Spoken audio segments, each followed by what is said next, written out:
Shalom y bienvenidos a Vía Haftaj Israel, una frase hebrea que significa amarás a Israel. Esperamos que se queden con nosotros durante los próximos 30 minutos, ya que nuestro maestro, el Dr. Baruch, nos compartirá una enseñanza expositiva de la Biblia. El Dr. Baruch es profesor titular del Instituto Zera Abraham, con sede en Israel. Aunque todos los cursos en el instituto se imparten en hebreo, el Dr. Baruch se complace en compartir esta enseñanza en inglés con doblaje al español. Para más información, visítenos en amarasaisrael.org o descargue nuestra aplicación móvil Mi Estudio Bíblico. Aquí está Baruch y la lección de hoy. Los milagros son mensajes. Cuando vemos los numerosos milagros que están registrados en este libro, sabemos que Dios tiene mensajes para nosotros.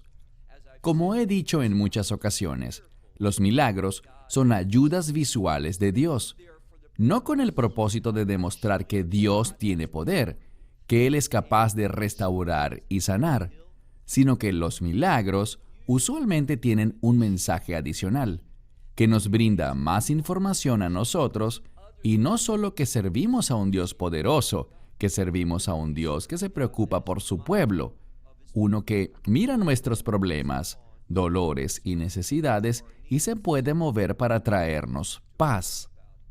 Los milagros, cuando están registrados en las Escrituras, son con frecuencia mensajes teológicos que nos dan un mayor conocimiento sobre el Dios que se ha manifestado a sí mismo a nosotros. Como saben, iniciamos hace poco más de un mes nuestro estudio en el libro de los Hechos. Completamos los primeros 2 capítulos y estamos listos ya para Hechos capítulo 3. Dicho esto, toma tu Biblia de nuevo y ve conmigo a ese capítulo, el tercer capítulo del libro de los Hechos, en el que veremos el relato de un milagro, uno que tuvo gran importancia y que señala el hecho de que el poder del Mesías está activo entre nosotros, aún en el presente. En este punto de la Escritura, Yeshua ya había sido crucificado, muerto y sepultado, había resucitado al tercer día, había dado muchas pruebas y evidencias contundentes de su resurrección, y entonces, 40 días después de su resurrección, ascendió de regreso a los cielos. Estamos hablando de un periodo de tiempo después de la ascensión, pero el Espíritu del Mesías, del cual hablamos en el capítulo 2, el capítulo anterior, está vivo y moviéndose entre sus shlachim, entre sus apóstoles. Y los resultados no serán menos poderosos, no serán menos dramáticos. Estamos viendo el ministerio del Mesías continuar a través de la obra de los apóstoles, y hacia allá vamos en el libro de los Hechos. Vamos a ver que los apóstoles continúan la obra del Mesías y que el resultado de esta obra, de lo que empezó hace 2000 años atrás, continúa hoy día entre los siervos de Dios de la era moderna. Ahora, existieron estos primeros apóstoles a quienes podríamos definir como hombres que fueron testigos directos del Mesías, a quienes él incluso se le apareció de un modo dramático, como sucedió con Pablo. Estos son apóstoles, podríamos decir, con A mayúscula. Pero también hay apóstoles en la actualidad, personas a quienes Dios ha comisionado para ir al mundo, predicar el mensaje del Hatzorá, el Evangelio, las buenas nuevas sobre la redención final, y esto significa el reino que será establecido. Nos encontraremos con un milagro que tiene implicaciones significativas, uno que cuando miramos todo lo que sucede alrededor de este milagro, la información que Dios nos da busca darnos una clara imagen sobre lo que el Espíritu Santo quiere hacer en tu vida y en la mía. De nuevo, Hechos capítulo 3. Iniciemos en el verso 1. Hechos capítulo 3, versículo 1. Leemos. Pedro y Juan subieron al templo. Estos hombres eran de Galilea, pero se habían quedado en Jerusalén. Ellos no regresaron a casa después de este poderoso derramamiento del Espíritu del Mesías en Ha HaShavuot, el día de Pentecostés. Ellos sabían que sus vidas serían cambiadas por siempre. Y déjame decirte, si tú eres un creyente, si has sido lleno con el Espíritu Santo, Él habita en ti, el Espíritu de Dios, y tu vida no será la misma. Experimentarás un proceso de cambio continuo en tu vida. Lo que antes era importante para ti, ahora probablemente no lo será. Y cosas que tú no imaginabas que te agradarían, que desearías, que te apasionarían, cosas que serán instrumentos de gozo, estas cosas serán el fundamento de tu vida. ¿Qué dice la Escritura? Que cuando estás en el Mesías, he aquí, todas las cosas son hechas nuevas. Y una de las formas como podemos entender lo nuevo es como algo diferente. Cuando tú eres lleno del Espíritu de Dios, por la fe a través del mensaje del Evangelio, cuando lo confiesas y lo crees en tu corazón, se iniciará un proceso de cambio, un cambio dramático. Pedro y Juan no regresaron a Galilea, se quedaron allí. ¿Y qué los vemos hacer? Mira de nuevo el verso 1. Dice, Pedro y Juan subieron al templo. Así que ellos eran parte de aquellos que hacían de la oración una prioridad en su vida.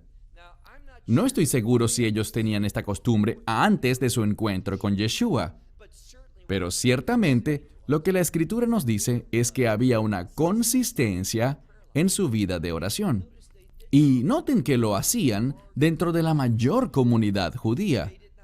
No se separaron de esta comunidad, sino que estaban muy presentes dentro de ella. Subieron al templo y noten lo que dice.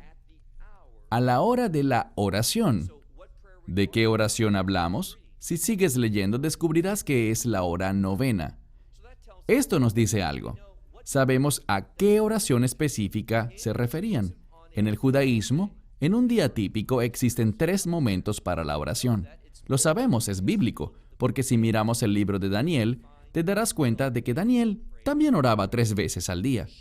Shacharit en la mañana, Arvid en la noche, y en la mitad del día, esta es la hora novena que es aproximadamente a las 3 de la tarde, se desarrolla la oración de la tarde llamada Minja. Una de las maneras como podemos entender la palabra Minja, porque es una palabra única. La oración de la mañana se llama Shacharit, que significa mañana.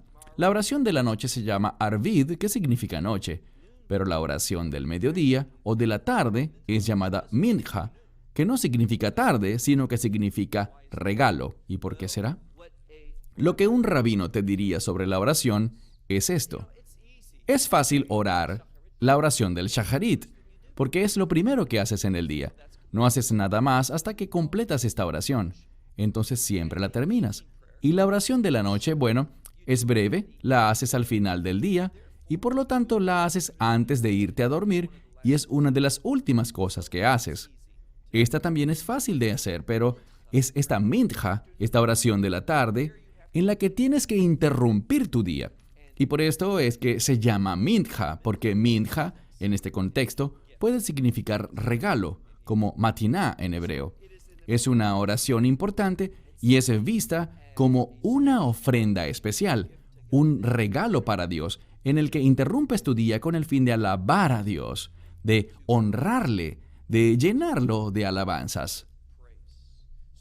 Esta es la oración para la que ellos subieron al templo ese día. Dice la hora novena y la razón de esto es que el 9, de acuerdo con la Biblia, y cuando yo les doy los mensajes de los números, no me estoy basando en la tradición. Me baso en lo que vemos dentro del texto. Y el número 9 nos habla de consecuencias, resultados. Entonces, ya que dice que es la hora novena, podemos esperar que algo pase, que haya un resultado. ¿Qué estaban haciendo? Estaban orando. Y lo que la Escritura nos dice es que deberíamos esperar un resultado de esta oración. Y veremos cuál será ese resultado dentro de breves instantes. Mira de nuevo. Pedro y Juan subieron al templo para orar. Era el tiempo de orar, la hora novena, y he aquí que estaba cierto hombre allí. Noten que dice, que era kolos, que significa lisiado, y era lisiado desde el vientre de su madre. ¿Qué sabemos al respecto? Bien, este hombre nunca había caminado. No era que él perdió su habilidad de caminar, sino que nunca fue capaz de hacerlo. Les compartiré algo, producto de lo que comentábamos al inicio de esta lección, y es lo siguiente. Los milagros son ayudas visuales, tienen un mensaje para nosotros, y este hombre en su condición natural, del modo en el que nació, era incapaz de caminar. La mayoría de ustedes sabrá que caminar es un término importante en el judaísmo. Esto es cierto aún en el Nuevo Testamento, por ejemplo, en Colosenses y en muchos otros lugares. Me gusta el verso de Colosenses 2:6 que dice, de la manera que han recibido al Mesías Yeshua, caminen en él. Caminar nos habla de un estilo de vida. Cuando dice que este hombre era inválido, que no podía caminar, ¿sabes lo que significa? Que él no tenía un estilo de vida apropiado ante Dios, que le agradara a él. Él no podía caminar, es decir, no podía vivir fielmente ante Dios. Y la razón era que había nacido en esa condición. ¿Qué nos comunica con esto la Escritura? Bien, quizás no seamos paralíticos, quizás no tengamos una discapacidad física, pero todos estamos lisiados espiritualmente. No podemos caminar con Dios como deberíamos. Y todos necesitamos un milagro. Necesitamos la salvación. Esta escritura nos está diciendo un poquito sobre lo que hace el ministerio del Mesías. Lo vemos en una especie de descripción física, pero tiene importantes ramificaciones espirituales, importantes implicaciones espirituales sobre lo que vamos a ver. Este hombre era lisiado desde el vientre de su madre. Y algo más que sabemos, y lo comentaremos al avanzar en las siguientes semanas, cuando este mismo evento sea discutido en la segunda mitad del capítulo 3 y también en el capítulo 4. Ya que él nació paralítico, sus piernas jamás se desarrollaron. Este hombre sería notablemente inválido porque nació así. Muchas veces cuando la gente pierde la habilidad de caminar, luego de haber vivido normalmente con piernas desarrolladas y capaces de caminar, quizás no notes a simple vista que la persona es discapacitada. Pero cuando naces así, es algo obvio. Así que no hay cuestionamientos al respecto. Proféticamente, sabemos por la tradición que existen historias, relatos, profecías sobre el Mesías, que dicen que él provocaría que los lisiados y paralíticos caminaran. Esa es una de las señales del Mesías. Y debido a ello, este milagro también señala al Mesías. Una de las señales que ellos debían conocer es que el espíritu que se mueve en estos hombres es el espíritu del Mesías, que ellos están continuando la obra que el propio Mesías inició. Seguimos.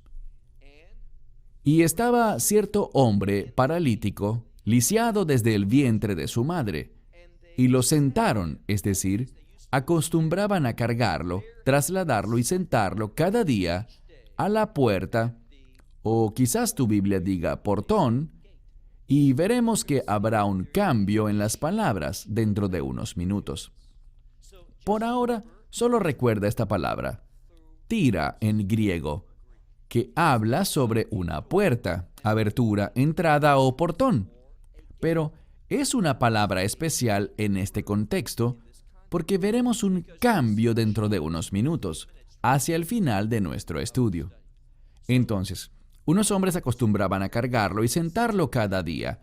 Recuerden, cada día a la puerta del templo, aquella que era llamada la hermosa. Y esta palabra hermosa significa adecuada, una cosa que es apropiada. Y si notas lo que la Escritura nos dice aquí, es algo profético. Ellos lo ponían allí y este hombre no era hermoso, es decir, adecuado, apropiado. No estaba bien, estaba mal logrado.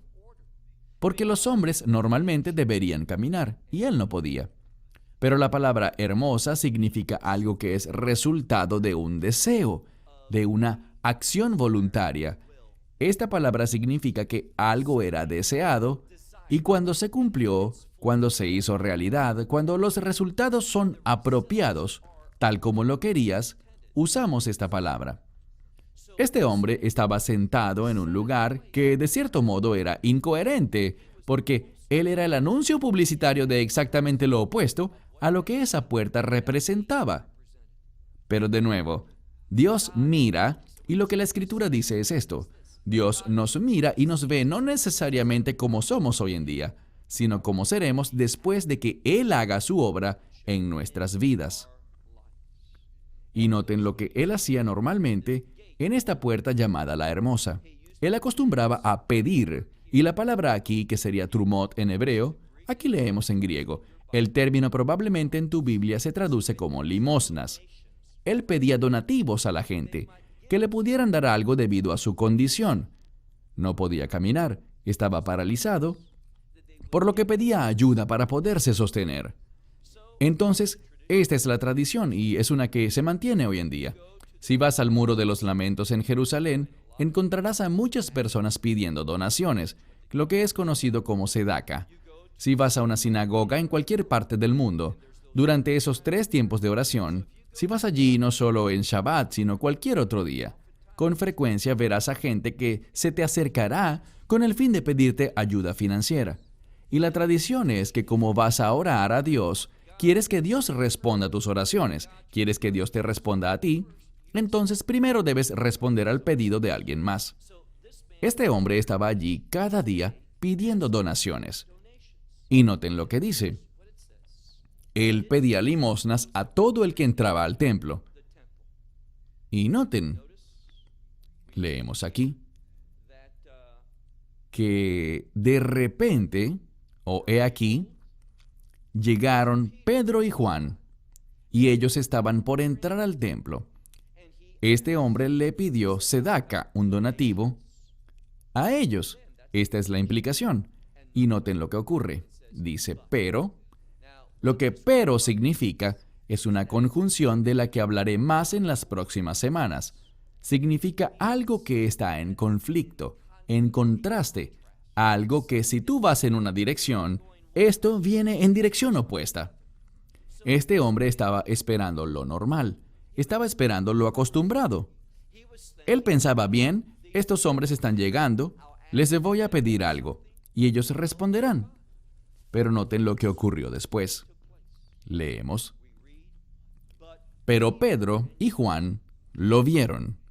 Y esta palabra para ver no es la palabra común para decir que simplemente notaste la presencia de alguien, sino que es una palabra más intensa, una palabra que habla sobre fijar los ojos intencionalmente en una persona, realmente examinar y prestar atención. Y probablemente este hombre no estaba acostumbrado a algo así. Normalmente cuando alguien da una limosna, ni siquiera disminuye su velocidad ni se detiene. Buscan en su bolsillo y lanzan cualquier moneda pequeña y siguen adelante. No hacen contacto visual, no tienen conversaciones, nada. Solo lanzan algo y siguen adelante. Realmente no quieren establecer ningún tipo de contacto con esta persona. Pero este no fue el caso con Pedro y Juan. Ellos miraron, ellos fijaron sus ojos con toda intención sobre él. Y dice que Pedro habló. ¿Y qué dijo? Míranos. Insisto, esto es algo que quizás él jamás había escuchado de las personas que entraban al templo a orar. Que ellas se detuviesen y dijeran, tú, míranos. ¿Por qué hicieron esto? Bien, Pedro y Juan fijaron sus ojos sobre él y ellos querían que él también hiciera lo mismo. Y la razón de esto es que ellos querían revelar la verdad. Verás, no puedes recibir la verdad de Dios si no estás prestando verdaderamente atención. Entonces dicen, míranos. Y es una palabra diferente, no es la de fijar los ojos en algo con cuidado o con intención, sino simplemente, míranos. Y él les prestó atención a ellos, esperando. Nada ha cambiado hasta ahora. Es decir, es una situación bastante atípica. Él no está acostumbrado a que la gente le hable o le diga, míranos, pero él simplemente espera que ellos le den algo. Él espera recibir algo de ellos. Es lo que nos dice el texto. Pasemos ahora al verso 6. Y Pedro dijo, plata y oro. Bien, eso justamente es lo que él esperaba. Él esperaba algún tipo de ayuda material. Algo con lo que él pudiera ir y comprar comida, quizás pagar la renta, comprar una prenda de vestir, ayudar a su familia, si tuviera una. Cualquier cosa, él necesitaba una ayuda económica. Pero Pedro le dijo, plata y oro yo no tengo, no traigo conmigo. Pero, dice, lo que tengo, esto, y es enfático, lo que tengo, esto, a ti, te lo doy. Pedro y Juan sí le darán algo al hombre, y le darán lo que poseían. ¿Y qué era lo que poseían? Aquí está la clave. Es el poder de la reconciliación. El poder reconciliarse con Dios. Para lograr esta reconciliación, también en este contexto, presupone que una persona que se reconcilia con Dios, caminará con Dios, es decir, vivirá para Dios. Así que te pregunto, si tú has recibido el Evangelio, espiritualmente te has reconciliado con Dios. Pero, ¿te estás comportando adecuadamente? En otras palabras, ¿estás cumpliendo las expectativas divinas? ¿Te estás sometiendo, obedeciendo, viviendo para Dios? ¿Tu estilo de vida refleja esta reconciliación? Entonces, ¿qué dice Pedro? Mira de nuevo. Plata y oro no tengo. Literalmente, no traigo conmigo. Pero lo que tengo, esto a ti doy. Y noten lo que dice. En el nombre de Yeshua, el Mesías de Nazaret. Bien. Aquí veremos un énfasis en una palabra importante. Y esta es la palabra nombre. El nombre es vital. Veremos en esta lección y en los dos siguientes estudios que este relato se alargará por un par de semanas más, y en él se destaca el énfasis sobre el nombre de Yeshua. ¿Por qué razón? Porque en ningún otro nombre hay salvación. En ningún otro. No basta con decir, yo creo que existe un Mesías redentor. Hay personas que creen, pero no basta creer solo en el concepto de un Mesías, un redentor, sin conocer su nombre, Yeshua, o Jesus, o Jesús, cualquiera sea el idioma que hables. El idioma no es lo importante es que conozcamos y asociemos este nombre con el Mesías, y este nombre significa salvación o salvador. Entonces, si tú no conoces ese nombre, no tienes la salvación.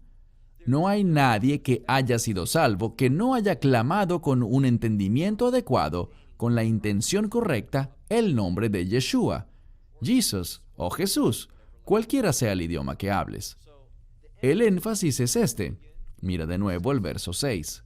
Dice, plata y oro no tengo, pero lo que tengo, esto te lo doy. Y dice, en el nombre de Yeshua, el Mesías de Nazaret, levántate y camina.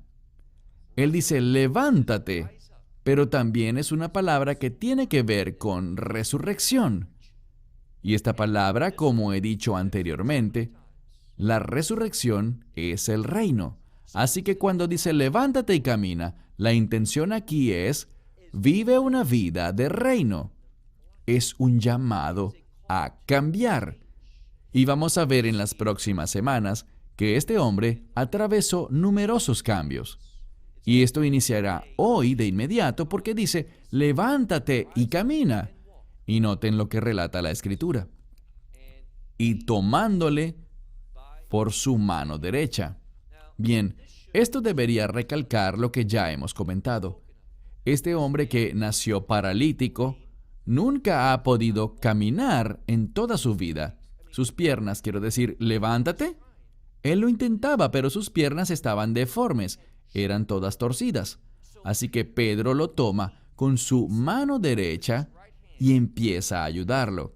Y la intención del texto implica que sus piernas fueron restauradas. Por lo que fue capaz, sigue leyendo, lo tomó con su mano derecha. ¿Y qué ocurrió? Dice que de inmediatamente él fue fortalecido. Y este término está en pasivo, es decir, que algo más causó que fuese fortalecido. No fue algo que ocurrió naturalmente o por sí mismo, sino que fue por Dios. Por eso es que dice, en el nombre de Yeshua de Nazaret. Sus pies fueron fortalecidos y sus tobillos también. Y noten lo que hizo en el versículo 8. Y saltando, se puso en pie y caminó. Si prestas mucha atención al texto, dirá una y otra vez, en muchas ocasiones, señalará que este hombre caminó. Caminó. Este es el énfasis del texto. Y una vez más, uno de los objetivos de nuestra organización es ayudar a la gente a entender el contexto bíblico. Nosotros decimos el contexto judío de las Escrituras, pero lo que realmente queremos decir es el contexto bíblico. Pero este contexto fue dado culturalmente primero al pueblo judío. Y se suponía que ellos tomasen esta verdad cultural, lo que Dios les instruyó cuando ordenó a su pueblo construir una nueva comunidad y levantar una cultura basada en la palabra de Dios.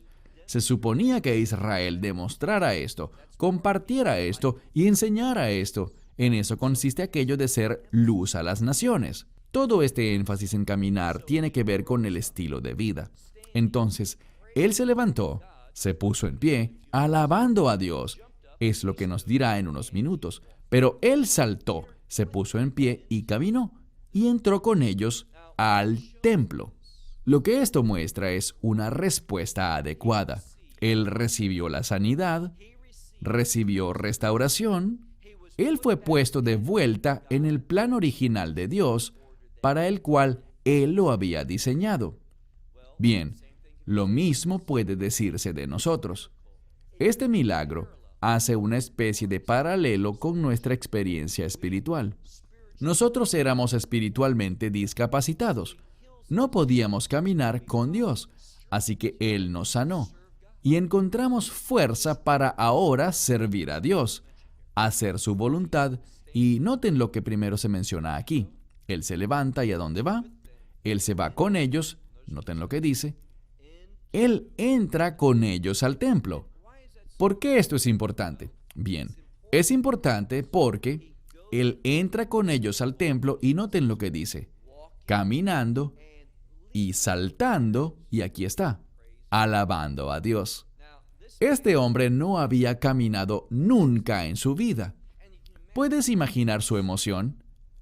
Que cuando escuchó el nombre de Yeshua, la primera vez que él escucha este nombre, Jesús, trajo tal transformación a su vida que no solo se levantó, sino que también dice que él saltó y caminó. Una y otra vez él estaba caminando y estaba alabando a Dios. ¿Dónde? En la casa de Dios. Esta es una ilustración para nosotros, porque Dios nos ha sanado. Él nos ha dado la habilidad de servirle a Él. ¿Y qué debe caracterizar esto? Creo que es justo esto, alabar a Dios. Y también pienso que intrínsecamente dentro del texto quiere decir con acciones de gracias. Y esa acción de gracias, ese gozo por haber sido restaurado conforme al plan original de Dios, conforme a lo que es apropiado en su creación, se manifestó en la emoción de este hombre, que alababa a Dios y, como veremos en las próximas semanas, lo hacía, y quiero enfatizarlo, de la manera más evidente posible. Detengámonos un momento, les preguntaré algo. ¿Puede la gente ver de manera clara y evidente tu gozo por el Señor? ¿Tu acción de gracias por lo que Dios está haciendo en tu vida? Si no es así, hay un problema. Este hombre es un ejemplo divino, una ilustración de lo que nosotros deberíamos estar haciendo. Y esto es declarar notablemente nuestra alabanza y acción de gracias por el cambio que Dios está trayendo a nuestra vida. Una vez más, y entró con ellos al templo, caminando y saltando y alabando a Dios. Mira ahora el verso 9. Y todo el pueblo lo vio caminando y alabando a Dios. Noten que reiteradamente lo vemos saltar o caminar, alabar y caminar, siempre caminar, caminar, caminar. Y si entendemos el trasfondo bíblico, entendemos que la Escritura busca decirnos lo siguiente: el pueblo lo vio vivir de manera correcta, vivir a la luz de lo que Dios había hecho en su vida. Verso 9. Y todo el pueblo lo vio caminando y alabando a Dios. Y aquí está la clave. Verso 10. Este será nuestro último verso por esta noche. Dice: y ellos reconocieron. Y esto es importante. Es una palabra para conocer, pero hay un prefijo agregado al inicio. La palabra epi, que significa sobre o por, en este caso. Ellos lo conocieron por, es decir, ellos reconocieron algo. ¿Estás viviendo de manera que la gente pueda reconocer que el nombre de Yeshua ha traído un cambio a tu vida? La mayoría de la gente, y hagámoslo personal, diremos: yo no estoy viviendo de un modo tal que la gente pueda ver la alabanza, la acción de gracias, el cambio que viene por la experiencia de salvación que he tenido. Debemos confesar esto, y no basta con decir: es cierto, es verdad, la gente no lo puede ver, no estoy viviendo de ese modo. Esta confesión no es arrepentimiento, es solo reconocer que necesitamos arrepentirnos. Verás, arrepentirse significa volverse hacia Dios. Es una palabra que en griego significa que después de conocer algo, y en el arrepentimiento, ¿qué dijo Juan el Bautista? Produzcan frutos que sean dignos, que sean lo normal, el resultado apropiado del arrepentimiento. Mi esperanza es que este hombre, ¿puedes intentar visualizarlo? Es decir, un día tras otro, es lo que dice el texto. Cada día había un grupo de personas que lo traía y lo dejaba en este lugar y se quedaba allí el día entero. Para el shacharit en la mañana, el mincha en la tarde y el arvid en la noche. Desde que salía el sol hasta que se ocultaba, él estaba allí. Y toda su vida se basaba en la esperanza de lo que pudieran darle, en lo que los demás pudieran hacer por él. Y a pesar de que él recibía un sostén diario, nada de aquello cambiaba su realidad. Era simplemente un ciclo, y su necesidad seguía igual. Te diré algo: a nadie le gusta estar en necesidad, a nadie le gusta depender de otros, a nadie le gusta tener que rogar simplemente para sobrevivir. Probablemente este hombre no era conocido como un individuo alegre. Seguramente no le agradaba su vida. Quizás no era alguien que deseara realmente entrar al templo a orar, sino que posiblemente viviría enojado ante sus circunstancias. Pero noten el cambio que ocurrió, el cambio que se llevó a cabo en un hombre que ahora era conocido como un adorador de Dios. Cuando la gente mira tu vida, ¿te ven como alguien que alaba a Dios cada día? Esta es la implicación para este hombre. Verso 9, una vez más. Y todo el pueblo, no solo alguna parte del pueblo, sino todo el pueblo, lo vio caminando y alabando a Dios, y lo reconocieron. Este era aquel que estaba pidiendo limosnas, sentado en... Y aquí veremos otro cambio. Ya no es la misma palabra de la que hablamos al inicio, tiro, que significa puerta, entrada o portón, sino que es otra palabra, pule, que también significa puerta, pero ¿cuál es la diferencia? Si haces un buen estudio de esta palabra griega, descubrirás que ella tiene que ver más con intimidad.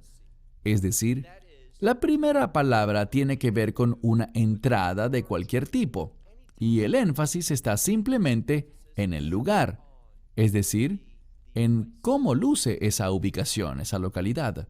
Pero esta otra palabra está más relacionada con el propósito, el por qué vas a cierto lugar. La primera es como decir, nos encontramos en la puerta. Es una especie de marcador geográfico. Pero esta otra palabra se relaciona más con la función, con la intención de por qué vas a un sitio. Noten ahora este cambio en la palabra. Y dice, en la hermosa puerta. No en la puerta la hermosa. Lo que ha cambiado es que la palabra hermosa ahora está antes de esta palabra para puerta. Y eso es importante. Entonces, está en este lugar la hermosa puerta del templo y noten lo que dice. Y estaban llenos de asombro y maravilla por lo que le había acontecido a él. Es grandioso que ellos puedan ver algo tan asombroso, porque esto no sucede nunca. Y creo que estas dos palabras están allí juntas porque se preguntaban qué había ocurrido y estaban asombrados por ello. Lo enfatiza porque hay importancia en esto. ¿Y cuál será? Como ya dije, esta era una señal. Si lo dijéramos en hebreo, sería Zeiziman Shou Yamod Hamashiach, que significa, esta es una señal de los días del Mesías, que el paralítico, el lisiado, salte en alabanza. Este es un anuncio del reino de Dios. Y por lo tanto, esta gente estaba confundida, estaba asombrada, porque nunca habían visto tal cosa. ¿Y dónde ocurrió esto? En Jerusalén, en el lugar donde el Mesías ministraba, donde la evidencia de su ministerio sería clara de identificar. Pero noten algo más sobre cómo termina el texto. Y lo que vemos es algo muy hebraico. Leamos aquí al final del verso 10. Y ellos estaban maravillados y preguntándose por lo que había acontecido. Yo subrayaría esta frase, lo que había acontecido. ¿Por qué? Insisto, esto es griego, pero si ves su palabra paralela en hebreo, likrot, tará en su forma singular, encontramos que esta palabra es usada en pasajes claves del Antiguo Testamento para señalar una innegable obra de Dios, un acontecimiento. ¿Y qué significa esto? Un acontecimiento en la Biblia es un milagro que restaura las cosas de vuelta al propósito original de Dios. Y esto es lo que este pasaje está diciendo, que el ministerio del Mesías todavía está con nosotros. Solo porque Él murió, fue sepultado, resucitó y ascendió, no quiere decir que su ministerio, su poder, sus propósitos ya no estén disponibles para nosotros, sino que ahora, por el ministerio de los apóstoles y por el ministerio de los creyentes de hoy en día, podemos ver todavía suceder este tipo de acontecimientos. Y el resultado de estos acontecimientos debería ser alabanza y un cambio de estilo de vida. Así que te pregunto, ¿qué está haciendo en tu vida el Espíritu de Dios? ¿Qué cambios, qué eventos están sucediendo en tu vida? ¿Qué cosas están pasando con el fin de traerte hacia los propósitos de Dios? Y cuando estás viviendo y caminando en los propósitos de Dios, dos cosas van a ser evidentes. ¿Cuáles son? Una es la gloria de Dios. La gente va a ver la presencia de Dios en tu situación. ¿Y qué más habrá? Habrán alabanzas. Habrá una evidencia de que Dios está entre nosotros. Y por lo tanto, la adoración estará presente. De cualquier modo, estamos viviendo en un tiempo muy significativo. Que Dios añada bendiciones a este estudio. Y todos decimos, amén. Esperamos que te hayas edificado con el mensaje de hoy y lo compartas con otros. Te invitamos a seguir nuestros estudios cada semana por este canal y por el portal de YouTube de Amarás a Israel. También puedes descargar nuestra aplicación móvil gratuita, Mi Estudio Bíblico. Finalmente, para obtener más información sobre nosotros, visita nuestra web amarazaisrael.org, donde encontrarás otras conferencias de Baruch en audio, video y texto. Hasta el próximo programa. Que el Señor te bendiga en Yeshua HaMashiach, Jesús el Mesías, mientras caminas con Él. Shalom desde Israel.